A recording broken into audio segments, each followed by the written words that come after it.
Fala pessoal, tudo bem? Depois de um tempinho aí sem postar vídeo, eu vou retomar na FUVEST novamente para a questão número 6, tá ok?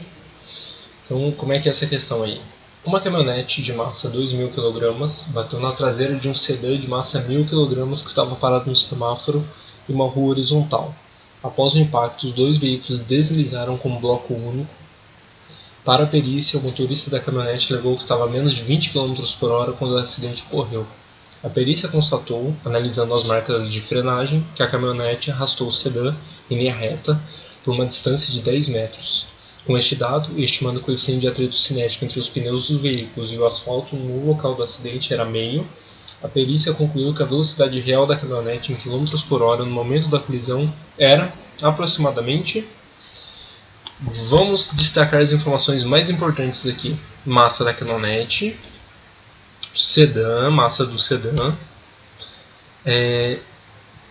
Como ele pergunta aqui qual era a velocidade real da caminhonete, a gente não vai precisar usar essa informação. Se quiser colocar aqui até riscado por cima para não acabar confundindo informação, vou deixar aqui por cima então. Então a caminhonete arrastou o sedã por uma distância de 10 metros. E o coeficiente de atrito é de meio. Então, são essas informações, tá certo? Aí, como que a gente pode seguir? Então, vamos fazer um esqueminha aqui, como é que representando aqui a situação. Vamos supor que isso aqui seja a caminhonete, isso aqui seja o sedã. Então, isso aqui tem 2.000 quilos, quilogramas, né? Não quilos, como é comumente falado. E aqui 1.000 quilogramas, o carro, o sedã. Como é que isso aqui antes da batida, no instante após a batida, como é que eles ficaram? Eles ficaram juntos, aderidos, como se fosse um corpo só. Tanto é que eu vou colocar como 3.000 quilos, tá ok? Que é dos 2.000 mais o 1.000, tá certo? Porque por ser considerando um bloco único. Na questão, quer calcular a velocidade da caminhonete. Para a gente calcular a velocidade da caminhonete, antes a gente pode calcular a velocidade do conjunto aqui, né? Como é que a gente fica então? Quantidade de movimento antes é igual a quantidade de movimento depois. Considerando que não há nenhuma força externa atuando, se a gente for considerar isso aqui, eu estou falando que a quantidade de movimento é constante, ou seja, não há força externa, quando eu estou falando imediatamente antes da colisão e imediatamente depois. Ou seja, somente nesse restrito intervalo, tá certo? Por quê? Se a gente considerar um intervalo muito maior após a colisão, a força de atrito atua. Tanto é que ele deu o coeficiente de atrito. Como a força de atrito atua, então não dá para falar que não há força externa, portanto não dá para considerar que a quantidade de movimento se mantém. Mas imediatamente antes, imediatamente após, ela sim se mantém. Então como é que vai ficar? Como o Q antes é igual a Q depois, que eu estou colocando como quantidade de movimento, isso vai ficar Q antes é massa da caminhonete vezes velocidade da caminhonete mais massa do sedã vezes velocidade do sedã. Igual, aqui como eles estão num bloco só, eu vou considerar um corpo só. Então isso é massa da caminhonete mais massa do sedã vezes a velocidade. Vou colocar só como velocidade, que é a velocidade do conjunto. Vou colocar um VT. Velocidade do conjunto seria VC, mas aqui já tem velocidade da caminhonete, vou colocar como velocidade total, vamos dizer assim. Aqui, a gente tem que a velocidade inicial, né, do sedã é zero. Ele está parado no semáforo, então isso aqui é zero. Então isso aqui vai dar massa da caminhonete, que é 2.000 kg, vezes velocidade da caminhonete, que é o que o exercício pede, igual a massa total, que a gente tem como 3.000 kg, vezes velocidade total. Opa, a gente não tem essa velocidade total, que é a velocidade imediatamente após a colisão. Lembrando, porque a velocidade total ela varia. Após a colisão ela vai diminuindo, certo? Por causa da força de atrito. Então, esse velocidade total eu estou me referindo no instante logo após a colisão. Então é essa velocidade que a gente quer descobrir. Como que a gente pode descobrir ela? A gente pode calcular o seguinte: ele deu essa distância, a gente vai supor uma aceleração constante, certo? Então eles se colidiram com uma velocidade e eles adquiriram ficaram com uma velocidade tal aí, VT, e essa velocidade foi diminuindo até atingir zero por 10 metros de distância, em que houve agindo a força de atrito, em que essa força de atrito tem o coeficiente meio, certo? Primeiro, como que a gente vai fazer?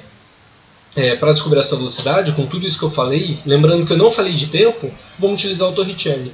Isso aqui é velocidade final ao quadrado, é igual a velocidade inicial ao quadrado. Lembrando que a velocidade inicial é esse VT, novamente vou repetir, que é a velocidade logo após a colisão. Isso seria a velocidade inicial desse intervalo que a gente está considerando, desde o início da colisão até a parada total do conjunto, certo? Mais 2AD. Velocidade final é zero, então 0 ao quadrado é zero. Velocidade total ao quadrado mais 2 vezes A vezes D, que são os 10 metros. Tá faltando aceleração. Então vamos calcular quanto é essa aceleração. Força resultante é igual a massa vezes aceleração. Que força resultante é essa? É a força de atrito. Como a gente calcula a força de atrito? μ vezes a normal do conjunto, que é igual a massa vezes a aceleração. Como a gente está falando de um plano horizontal, não há uma inclinação, então a normal é mg. Isso é igual a ma. Repara que, como a gente está falando de massas iguais aqui, não interessa que massa que valor é, porque elas se anulam. Então vai ficar que a aceleração é μ vezes g. μ é meio, g é 10 metros por segundo ao quadrado, portanto a aceleração é 5 metros por segundo ao quadrado.